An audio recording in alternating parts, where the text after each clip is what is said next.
Welcome back to ज्ञान सागर। My self Vinod संध्या और आज हम लोग डिस्कस करेंगे सोशियोलॉजी का मेजर पेपर 9। ओके, जिसका हमारा पेपर टाइटल क्या है, सोशल एंथ्रोपोलॉजी। ओके, सेमेस्टर 5 का आपका पासिंग मार्क्स कितना है, 40 है, और आपका क्या है, 100 मार्क्स का होता है। ठीक है, चलिए, इस कोर्स का पढ़ने का हमारा ऑब्जेक्टिव क्या है कि हम जितने भी छोटे छोटे हमारे परंपरा है, रीति रिवाज है, उनको जान सके, है कि नहीं। और इसमें क्या करते हैं, जो सोशियोलॉजिस्ट होते हैं वो उनके कस्बे में जाके, नगर में जाके, समाज में जाके क्या करते हैं, उनके उनके बारे में स्टडी करते हैं। ठीक है, चलिए, इसमें हम लोग को पढ़ना क्या है कि मतलब कैसे वो लोग फैमिली, परिवार कैसे एक दूसरे से जुड़ा हुआ रहता है, कैसे शादी करने का क्या क्या नियम होता है, कि इतना बड़ा समाज में हम लोग को क्यों दिक्कत होता है कि लड़का नहीं मिल रहा है, जबकि इतना बिलियन पीपल है, फिर भी मतलब कुछ ऐसा है, क्या है, लिमिट है हमारे लिए, कुछ हमारे अनुशासन है, कुछ नियम है जो हमें बाधित करता है कि हमें इतना तक ही सीमित रहना है। ठीक है, वो सब पढ़ेंगे। और ट्रस्ट में बहुत इंटरेस्टिंग आपका ये पेपर है, बहुत मज़ा आएगा, बस बने रहिए थोड़ा पेशेंस के साथ। ओके, चलिए तो स्टार्ट करते हैं हम।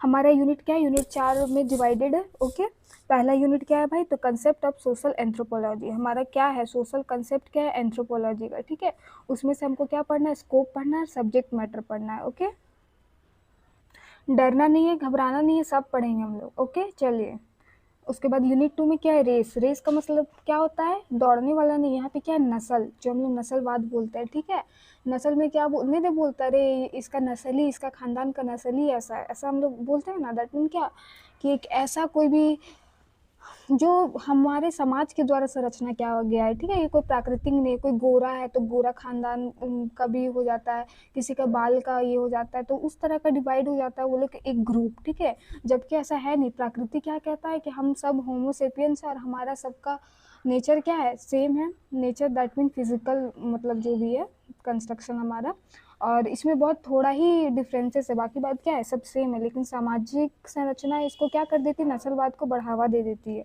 उन लोग का अलग ही ग्रुप क्रिएट कर देती है कि नहीं। थर्ड में क्या पढ़ेंगे, magic, religion and science. Totem क्या है, टबू टेबू क्या है, रिलीजन क्या है, मैजिक क्या है, मैजिक और साइंस में क्या रिलेशन है, सब पढ़ेंगे। टोटेम, टबू, ये सब आप पढ़िएगा ना, बहुत इंटरेस्टिंग, आपको बहुत मजा आएगा, बस आप थोड़ा सा पेशेंस रखिए। ठीक है, यूनिट 4 में क्या है, इथेनोग्राफी। इथेनोग्राफी में भी क्या होता है, एक अध्ययन पद्धति है जिसमें क्या करता है, शोधकर्ता उनका समुदाय में जाके क्या करते हैं, उनके बारे में, उनके जीवन शैली के बारे में, उनके व्यवहार के बारे में पढ़ते हैं और उसका खुद हिस्सा बन के रहते हैं।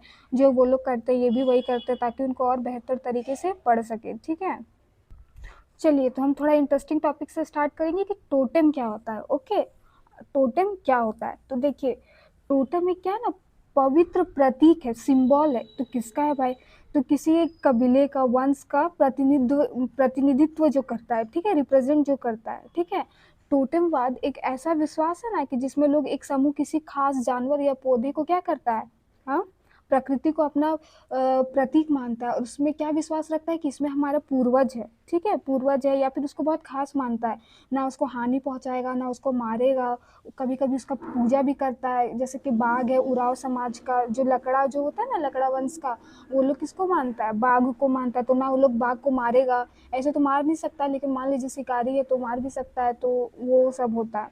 ठीक है, इसमें क्या होता है ना कि देखिए,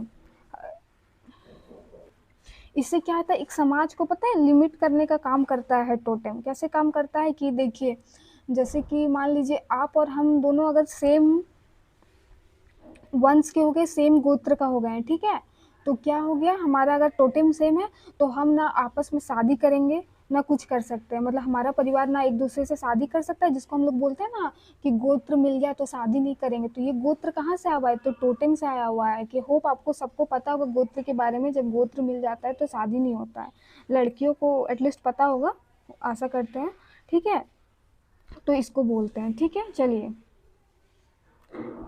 ठीक है, तो मतलब क्या, उसको अपना ही परिवार का हिस्सा मानता है, एक ही वंश का वो लोग परिवार मानता है। तो एक बार पढ़ लेते हैं इसको। ओके, टोटेम सामाजिक मानव शास्त्र का एक प्रमुख सिद्धांत है। ठीक है, यह किसी पशु, पक्षी, पौधे या प्राकृतिक वस्तु को स्तंभित करता है, जिसे कोई सामाजिक समूह अपना पूर्वज या रक्षक मानता है। ठीक है, या तो अपना पूर्वज मान लेते हैं या अपना रक्षक मान लेते हैं। ठीक है, टोटम केवल धार्मिक प्रतीक ही नहीं, बल्कि एक समूह की पहचान, एकता का प्रतीक भी है। ठीक है, प्रतीक भी है। आदिम समाजों में टोटमवाद, जिसको क्या बोला जाता है, टैटोमिज्म, ठीक है, को सामाजिक संगठन का आधार माना गया। इसके अंतर्गत कुछ कार्य जैसे किसी विशेष पशु का शिकार या उसका भोजन करना वर्जित माना जाता है कि नहीं? टोटम प्रणाली न केवल धार्मिक आस्था से जुड़ी है बल्कि ये सामाजिक नियंत्रण, नैतिकता और समुदाय को सामूहिक जीवन को भी प्रभावित करती है। समझे? ना उसका वो भोजन करेगी, ना कुछ कार्य के लिए बाधित होता है, ना एक दूसरे से वो लोग शादी कर सकते हैं। ठीक है, समझ में आ गया होगा टोटेम क्या होता है। चलिए अब टेबू पढ़ते हैं। ठीक है, टेबू क्या होता है? तो देखिए देखिए टेबू एक ऐसा सिद्धांत है ना जो समाज को ना अनुशासित करने का कार्य करती है। कैसे अनुशासित करने का कार्य करती है? तो टेबू का मतलब ही होता है क्या कि कुछ कुछ बात, कुछ व्यवहार, खान-पान या कार्य पर वो प्रतिबिंब लगाती है। ठीक है? मतलब फुल स्टॉप लगाती है, वर्जित लगाती है कि आप ये नहीं कर सकते हैं। क्यों नहीं कर सकते हैं भाई? तो हमारा ये बहुत फेमस टेबू है कि हम लोग एक ही परिवार के हैं तो हम लोग क्या शारीरिक संबंध नहीं बना सकते। ये क्या है? टेबू का एक मजबूत टेबू है जो आज तक चलता आ रहा है। ठीक है, और ये ना केवल इंडिया में, बहुत पूरे विश्व में अधिकतर जगह चलता है। ठीक है, जनजाति की बात छोड़ के। ठीक है, इसमें क्या होता है कि अपना शारीरिक बीमारी या फिर कोई चिंता का विषय ऐसा नहीं है कि वो सबसे वो खुलेआम बात कर सकता है। ये भी एक क्या है, टेबू का ही उदाहरण है। ओके, तो होप आपको टेबू समझ में आ रहा होगा। एक बार पढ़ लेते हैं। टेबू एक सामाजिक निषेध है जिसका अर्थ है कुछ कार्यों, वस्तुओं या व्यवहारों को समाज द्वारा वर्जित मान लेना। ठीक है, वर्जित है, आप ये नहीं कर सकते। अगर आप ये करते हैं तो आपको समाज से हटा दिया जाएगा। ठीक है, निष्कासित कर दिया जाएगा। उदाहरण के लिए किसी विशेष भोजन को ना खाना, किसी रिश्ते में विवाह न करना या किसी धार्मिक वस्तु को छूना वर्जित माना जाता है। टेबू सामाजिक नियंत्रण का एक साधन है जो समाज के भीतर अनुशासन और व्यवस्था बनाए रखता है।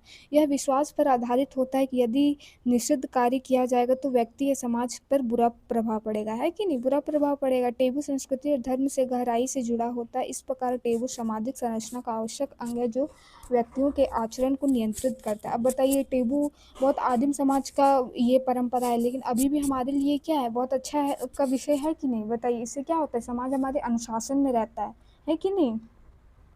चलिए, explain the concept of race in anthropology. मानव शास्त्र में जाति, रेस की अवधारणा स्पष्ट कीजिए।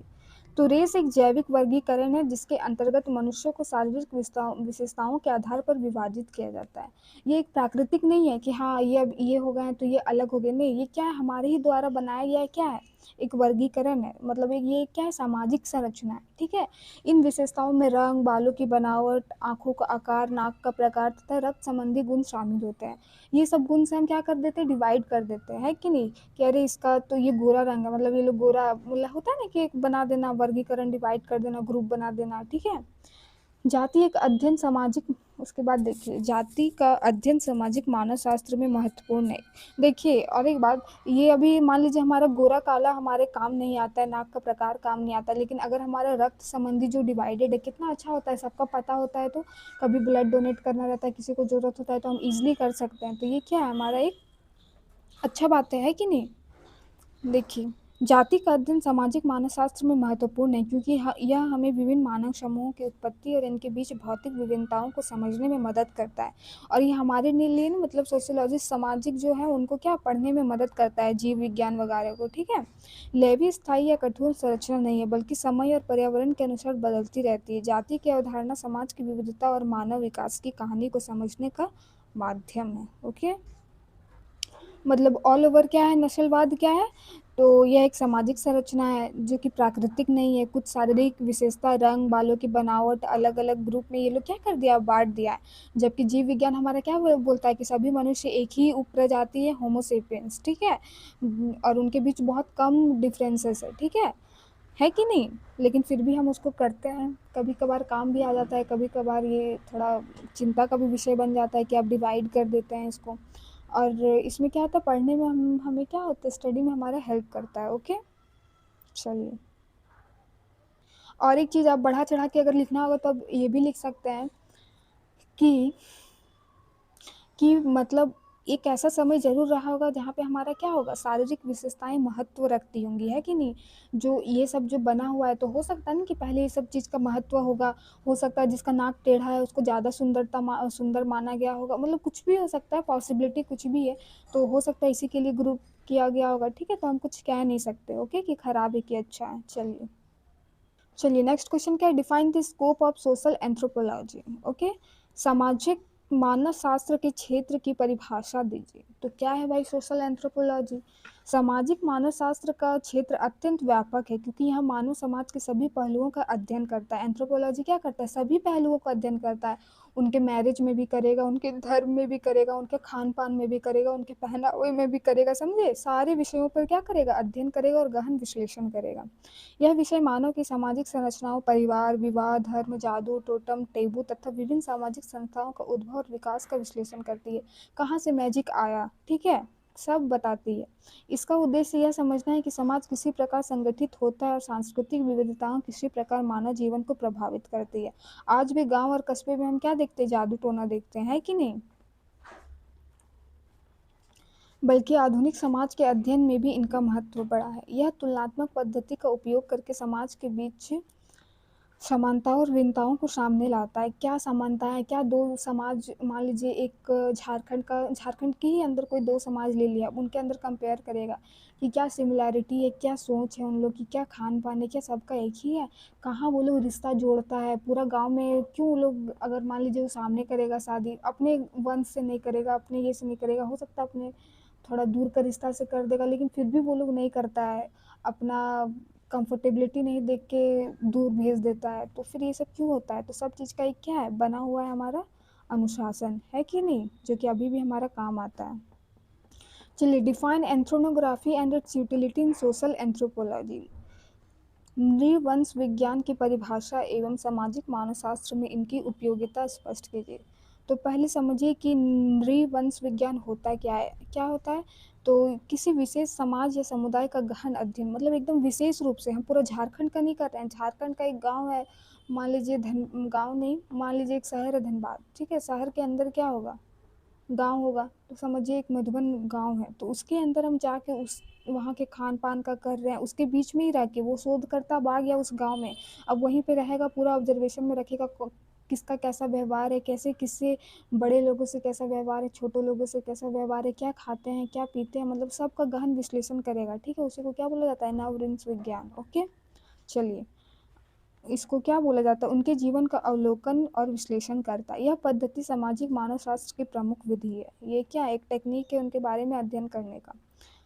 नृवंश विज्ञान हमें समाज की सांस्कृतिक प्रथाओं, धार्मिक विश्वासों, सामाजिक संस्थाओं और परंपराओं से निकट समझने का अवसर देता है, ठीक है। हम उनके सामने जाके उनकी विश्वास, धर्म, उनकी क्या प्रथा है, सबके बारे में जानने का अवसर देता है। इसका महत्व इस बात से है कि किसी समाज की वास्तविक और जीवन तस्वीर प्रस्तुत करता है। उदाहरण स्वरूप M N Srinivas the remembered village भारतीय ग्रामीण जीवन का उत्कृष्ट नृवंश विज्ञान है। इस प्रकार नृवंश विज्ञान सामाजिक मानव शास्त्र की रीढ़ है। ओके, जाके ऊपर ऊपर से ना बता देना, क्योंकि देखिए अब हम एज अ होलसम लेके चलेंगे तो हर एक गांव का अपना अपना रीति रिवाज है। अब वहाँ पे भी बस महतो कास्ट का रहता है, तो और दूसरे गांव में भी महतो कास्ट का रहता है, तो हम उसके जाति से हम क्या कर लेंगे कि हम आकलन कर लेंगे कि नहीं उसका भी वही नियम धर्म होगा। लेकिन फिर भी हम डीप स्टडी के लिए क्या जाते हैं, फिर भी उस गाँव में हम जाएंगे, फिर से हम उस गहन विश्लेषण करेंगे, ठीक है। ऐसे ही नहीं वो लोग बड़े बड़े महान व्यक्ति बन जाते हैं। ओके, चलिए, explain the relationship between sociology and social anthropology. तो सोशियोलॉजी समाजशास्त्र और मानव शास्त्र में क्या संबंध है? तो चलिए पढ़ते हैं। सोशियोलॉजी भी क्या है? समाज का अध्ययन करा, और उसमें भी एंथ्रोपोलॉजी क्या है? उस समाज के अंदर के जो व्यक्ति हैं उनके बारे में पढ़ना है, कि नहीं। समाज शास्त्र और सामाजिक मानव शास्त्र दोनों ही मानव समाज के अध्ययन से संबंधित विषय है। ओके, समाज शास्त्र मुख्यतः आधुनिक और जटिल समाजों पर अध्ययन पर केंद्रित करता है। जो अभी मॉडर्न एरा में चल रहा है, हम उसके तरह समाज शास्त्र में क्या करते हैं, चलते रहते हैं, है कि नहीं। ठीक है, मानव समाज की संरचना, कार्य प्रणाली और विकास को समझना।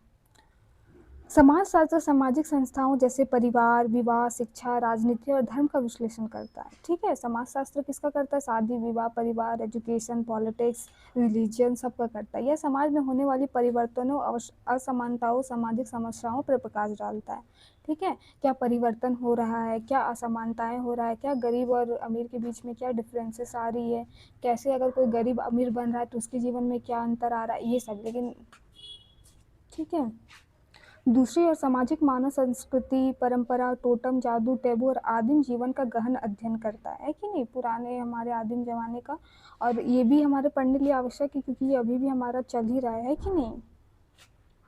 दोनों विषयों के बीच संबंध को समझने के लिए हम कह सकते हैं कि समाजशास्त्र व्यापक दृष्टिकोण अपनाता है, जबकि सामाजिक मानवशास्त्र सूक्ष्म और गहन अध्ययन करता है कि नहीं?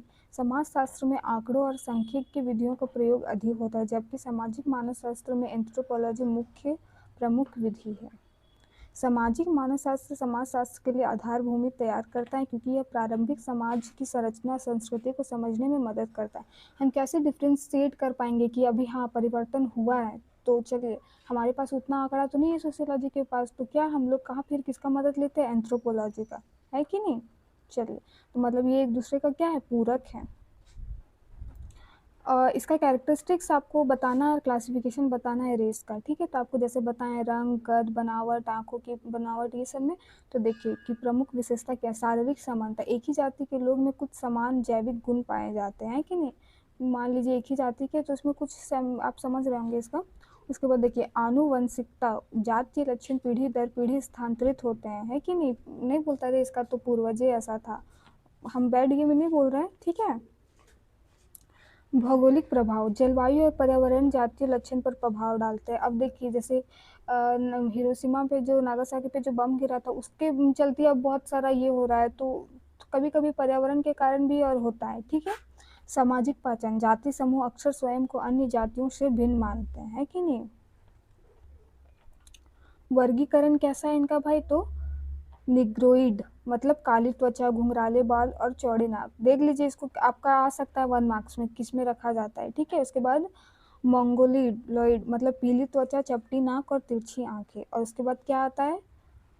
कॉक्सोइड, मतलब गोरी त्वचा, लंबी नाक, हल्के रंग के बाल और आंखें। ओके, जाति का भाई क्या महत्व है? तो जाति केवल जैविक अवधारणा नहीं बल्कि ये सामाजिक और सांस्कृतिक दृष्टिकोण से भी महत्वपूर्ण है। यह हमें मानव विविधता, सांस्कृतिक आदान प्रदान और ऐतिहासिक विकास को समझने का अवसर प्रदान करती है। ओके, चलिए अब तो मैजिक तो हमको नहीं लगता है किसी को बताने का ज़रूरत है, जबकि वो भी हम लोग झारखंड में रहते हैं तो सबको पता होगा, है कि नहीं? What is magic, explain it's element. तो जादू क्या है भाई और इसके तत्व स्पष्ट कीजिए। जादू वह क्रिया है जिसे लोग अलौकिक शक्ति के माध्यम से अपने उद्देश्य की पूर्ति के लिए करते हैं। अपने उद्देश्य की पूर्ति नहीं, दूसरे के क्षति के लिए हम ज़्यादा प्रयोग करने लगे हैं, है कि नहीं? यह विश्वास पर आधारित है, एक विशेष मंत्र, तंत्र या क्रियाएं प्राकृतिक और सामाजिक शक्तियों को प्रभावित कर सकती हैं। जादू के मुख्य तत्व क्या है? तो ये वाला पढ़ने के बाद आप भरोसा कीजिएगा ना कि होता है जादू टोना, कि आप भी अभी साइंटिफिक वर्ल्ड में हैं? बताइए। चलिए, मंत्र, विशेष शब्द या ध्वनि का प्रयोग, रिचुअल एक्शन, प्रतीकात्मक क्रियाएं, जैसा पूजा होता है सेम होता है लेकिन वो थोड़ा डरावने ढंग से होता है कि नहीं? कोई विशेष वस्तु जैसे राख, ताबीज, पौधे आदि। विश्वास, व्यक्ति और समाज का दृढ़ विश्वास यह प्रभावी होगा। इस प्रकार जादू समाज में विश्वास, नियंत्रण और समस्या समाधान का साधन माना जाता है कि नहीं? आजकल समस्या का साधन नहीं और ज़्यादा समस्या बढ़ा देता है। अगर उसके घर में कुछ नहीं भी है तो बोल देता है कि ये कराओ ये कराओ, अब आदमी डर के बाद करवाता ही है कि नहीं? इसीलिए हम अब बाबा से ज़्यादा ढोंगी बाबा हमें ज़्यादा मिलने लगे हैं कि नहीं? बहुत दिक्कत है हमारे साथ। ये तो एक्सप्लेन दी टैटूज में ब्रीफली, तो ये हम बता दिए ना, हम लोग थोड़ा सा वहाँ पे पढ़े थे, वही सेम चीज़ें, ठीक है? कि कोई भी किसी जानवर या पौधे को, पीपल का पेड़, कुछ भी हो सकता है, कोई बाघ, सियार, कुछ भी हो सकता है, कोई प्रतीक मानता है, उसके बाद उसको कभी मारता नहीं है, उसकी पूजा करता है और ये विश्वास रखता है कि, क्या विश्वास रखता है कि इसमें हमारे पूर्वज हैं, ठीक है? और उसके बाद अगर वही वंश का दूसरा कोई रहता है तो उनके साथ शादी विवाह नहीं करता है, वो अपना ही उसे एक परिवार मानता है। ओके, चलिए, तो हम लोग टेबू तो समझ लिए थे, थोड़ा सा एग्जाम्पल समझ लेते हैं। ओके, कुछ समाजों में रक्त संबंधी विवाह टेबू है, ठीक है? रक्त संबंधी समझ रहे हैं ना? कई संस्कृतियों में विशेष दिनों पर मांस या कुछ भोजन का सेवन वर्जित है। देखिए ये सब कहाँ से आया हुआ है? जैसा भी हम लोग बोलते हैं सैटरडे को नहीं खाएंगे और मंगलवार को नहीं खाएंगे, तो ये सब यहीं से है। धार्मिक स्थलों पर कुछ कार्य जैसे जूते पहनना या शुद्ध रहना वर्जित माना जाता है। टेबू सामाजिक अनुशासन बनाए रखने का प्रभावी साधन है कि नहीं? बहुत अच्छा बात है भाई, बनाए रखता है हमारा। अब चलिए रिलेशनशिप बताएंगे हम लोग रिलीजन और साइंस में, धर्म और विज्ञान में ये सब डिबेट चलते आता है कि नहीं। धर्म और विज्ञान दोनों ही मानव जीवन के मूलभूत पहलू हैं। धर्म आस्था पूजा, धर्म ईश्वर पर आधारित है, जबकि विज्ञान प्राण प्रयोग तार्किक विश्लेषण पे है। हम लोग एक्सपेरिमेंटल ऑब्जर्वेशन करते हैं और ये हमारा धर्म क्या है, हमारे मूलभूत है कि नहीं। यद्यपि दोनों अलग है फिर भी उनका लक्ष्य समान है, मानव जीवन की समस्याओं को समझना और उनका समाधान ढूंढना। दोनों ही अलग हैं, बिल्कुल अलग है, लेकिन इन लोग का एम क्या है, दोनों का सेम है कि मनुष्य जीवन की समस्याओं का हल करना। हम लोग बोलते हैं ना, अरे गीता पढ़ो सारा क्वेश्चन का आंसर तुमको मिल जाएगा, तो मतलब वही है। धर्म नैतिकता और सामाजिक एकता देता है, जबकि विज्ञान प्रगति तकनीक समाधान। दोनों के बीच कभी टकराव होता है, कभी पूरकता, कभी दोनों के बीच में टकराव आ जाता है, डिबेट हो जाता है, और कभी एक दूसरे को पूरक करता है, पूर्ति करता है कि नहीं भाई जो उस समय के ऋषि बोला था आज वही हो रहा है, साइंटिफिक वही प्रूव हो रहा है। तो कभी कभी पूरक होता है, कभी कभी डिबेट हो जाता है कि नहीं। साइंस का क्या रोल है प्रिमिटिव सोसाइटी में, आदिम समाज में क्या रोल है। तो देखिए, आदिम समाज में विज्ञान आज ही की तरह विकसित नहीं था, लेकिन लोग अनुभव और प्रयोग से प्रकृति को समझते थे। इतना टेक्नोलॉजिया अभी जो फेमस है ना वो नहीं था, है कि नहीं। तब भी लेकिन लोग प्रकृति को समझते थे, ठीक है। जैसे औषधीय पौधों का उपयोग, शिकार की तकनीक, मौसम का अनुमान आदि तब भी वो लोग करते हैं, हम लोग आज भी करते थे। तब वो लोग बिना इंस्ट्रूमेंट का कर देते थे, और अभी हम लोग क्या है 75 वो इंस्ट्रूमेंट बना के करते हैं, तो वही है। समय के साथ यह ज्ञान परंपरा बन गई, धीरे धीरे आधुनिक विज्ञान में परिवर्तित हुई। इस प्रकार आदिम समाज में भी विज्ञान का बीज रूप मौजूद था। ओके, अब देखिए, discuss the inter relationship between magic, religion and science. Religion and science तो पढ़ लिया, आप मैजिक के साथ खुद रिलेट करके आप बता सकते हैं कि धर्म क्या होता है, मैजिक क्या होता है, साइंस क्या होता है, ठीक है। संबंध देख लीजिए, प्रारंभिक समाज में जादू का प्रभाव अधिक था, है कि नहीं। पहले जादू टोना से ही सब ठीक किया जाता था, राजा महाराजाओं का। लोग मानते थे कि विशेष क्रियाओं से वर्षा, फसल या स्वास्थ्य पर नियंत्रण किया जाता है, ठीक है। देखते थे पूजा होता था, वर्षा पूजा, गोवर्धन पर्वत वाला आपको याद होगा। धीरे धीरे धर्म का उदय हुआ, जिसने जादू को पीछे छोड़कर लोगों को नैतिक और आध्यात्मिक दृष्टिकोण प्रदान किया। उसके बाद क्या हुआ, धर्म का उदय हुआ, ठीक है। उसके बाद लोगों ने धर्म से ज़्यादा क्या पूजा पाठ में विश्वास करने लगे। आधुनिक युग में विज्ञान ने धर्म और जादू दोनों को चुनौती दिया, और अब क्या कर दिया, जादू को चुनौती दिया था धर्म ने, और धर्म और जादू को किसने दे दिया, अब आधुनिक युग के विज्ञान ने दे दिया, है कि नहीं। धर्म और जादू विश्वास पर आधारित है, जबकि विज्ञान प्रमाण पर, ठीक है। एंथ्रोग्राफी हम लोग पढ़ लिए, क्या होता है कि बाहर जाते हैं और उसी समाज में रहकर वहाँ का खान पान, संस्कृति, रीति रिवाज, भाषा, परिवार सबका गहन विश्लेषण करते हैं, ठीक है। What are the main types of ethnography, तो क्या है भाई, तो वर्णनात्मक, किसी समाज का प्रत्यक्ष और विस्तृत वर्णन, ठीक है, सारा वर्णन करना। विश्लेषणात्मक, समाज की संरचना और प्रक्रियाओं का विश्लेषण, ये किसका टाइप है, एंथ्रोग्राफी का, ओके। कंपैरेटिव, समाज की तुलना करना। उसके बाद समकालीन, मतलब आधुनिक समाज और समुदाय का अध्ययन। What is the important participant observation in ethnography, आप पढ़ेंगे ही नहीं, जाएंगे नहीं, ऊपर ऊपर से बता दीजिएगा तो नहीं होगा, ठीक है। अनुभव रहना चाहिए, है कि नहीं। चलिए वो पढ़ लेते हैं। यह वास्तविक और सटीक जानकारी प्रदान करता है, कोई ये नहीं कि हाँ भाई सही है कि नहीं, हम इतना बड़ा बुक ले रहे हैं, वो खुद का एक्सपीरियंस से लिखते हैं, ठीक है। समाज की आंतरिक संरचना और भावनाओं को समझने में मदद करता है, औपचारिक आंकड़ों की बजाय जीवंत अनुभव उपलब्ध करता है ना। इस प्रकार यह समाज की गहरी समझ विकसित करने का माध्यम। उसके बाद क्या, write a note on M N. Srinivas contribution of ethnography, तो ये एक बहुत बड़े थे, और अभी हम लोग पढ़े, इन्होंने एक बुक भी लिखा था, द रिमेम्बर्ड विलेज, ओके। चलिए इतना अब आप कर लीजिएगा। Explain the role of ethnography in understanding Indian society, same चीज़ है, वही सब आपको बताना है, ठीक है। What is ethnography, discuss its importance social anthropology, सबका आंसर सेम है, क्वेश्चन थोड़ा, ठीक है। आई होप वीडियो आपके लिए हेल्पफुल रहा होगा, बहुत लोगों ने कमेंट किया था इस वीडियो के लिए, आपके लिए हेल्पफुल रहेगा, वॉच कीजिएगा, और उसके बाद क्या कीजिएगा, अपने फ्रेंड से भी शेयर कीजिएगा। Thank you for watching, have a nice day.